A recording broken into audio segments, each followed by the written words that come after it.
All right, so if we're going to calculate sales tax and total price, we know that the sales tax is a percentage of is the percent of the purchase price. Now the tax rate is just the percent as a decimal. So if we look at this, if we have a 7% sales tax, then the tax rate, we just convert 7% to 0.07.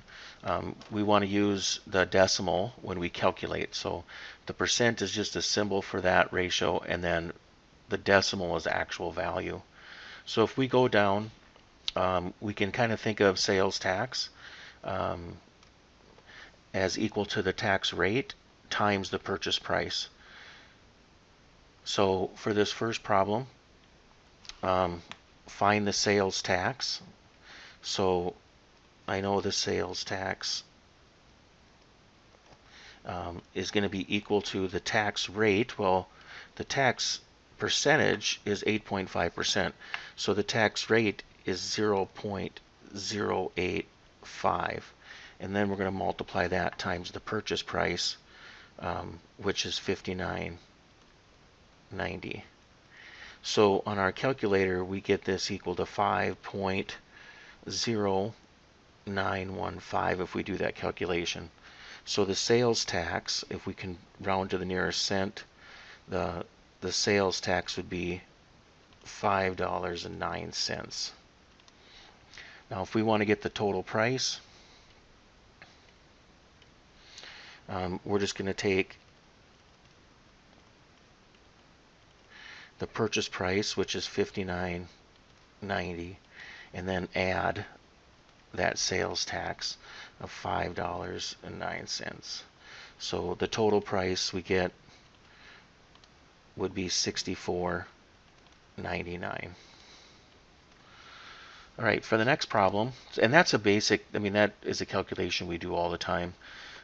The next problem, it's kind of asking a little different question, so this is why we want to use the formula.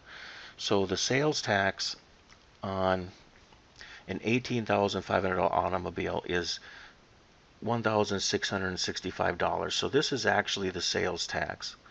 The purchase price of the vehicle was $18,500, and I want to look for the sales tax rate.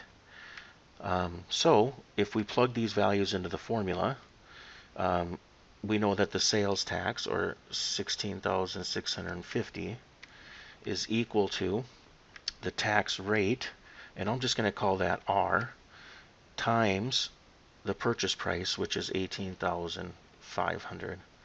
So if we divide each side by 18,500, then we just need to take 1665 divided by 18,500 to get our tax rate. Now, if we do this on our calculator, we get this to come out to 0.09. So that's the tax rate. Whoops. And the percentage then, the sales tax percent,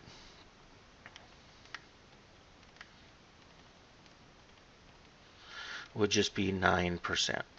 So it has a 9% sales tax. But if it asks for the rate, that'd be 0.09. And then the percentage, though, usually is what we see.